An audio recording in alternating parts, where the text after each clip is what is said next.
ચાલો આજે આપણે જાણીએ કે આજના સમાચાર શું છે। જેઠાણી પાસેથી કંઈક ન્યૂઝ લેવા એવું લાગે છે કે સતર્ક રહેવું જોઈએ આપણે એ ન્યૂઝ ઉપરથી, એવું મને લાગ્યું। પૂરી વાત મને કરી છે એટલે મેં કેમેરો ચાલુ કર્યો છે। દોસ્તો, સોસાયટીની બહેનો બધી નીચે બધા ભેગા થતા હોય, બેઠા હોય, બપોર પછીના ટાઈમે એકબીજા વાત શેર કરતા હોય છે। શું વાત હતી આજે કયો? કઈ ને આ છોકરાઓનું વેન કે બસ કે મૂકવા લેવા મૂકવા આવતા હોય એના ડ્રાઈવર છે પછી જે કલેન્ડર છે એ બે વ્યક્તિઓ જે લેવા આવતા હોય એના ઈ જ હોવા જોઈએ। કોઈ બદલે કે કોઈ બીજો અન્ય વ્યક્તિ કોઈ આવે તો તરત કોલ કરીને જાણ કરવી જોઈએ કે આ વ્યક્તિને તમે મૂક્યા છે કે નહીં। આવો બનાવ સ્કૂલમાં ફોન કરવો જોઈએ। આવો બનાવ બન્યો? શું તમે વાત શું સાંભળી?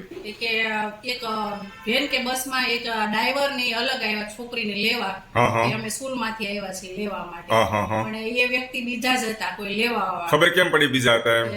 જે છોકરીની મમ્મી હતા ને એને કોલ કર્યો કે તમે આ બસના ડ્રાઈવરને અલગ આવ્યા છે, તમે મોકલેલા છે કે? સ્કૂલ વાળાએ કીધું ના અમે નથી મોકલ્યા એમ। બરાબર, એ લોકો ભાગી ગયા એમ, જતા રહ્યા એમ।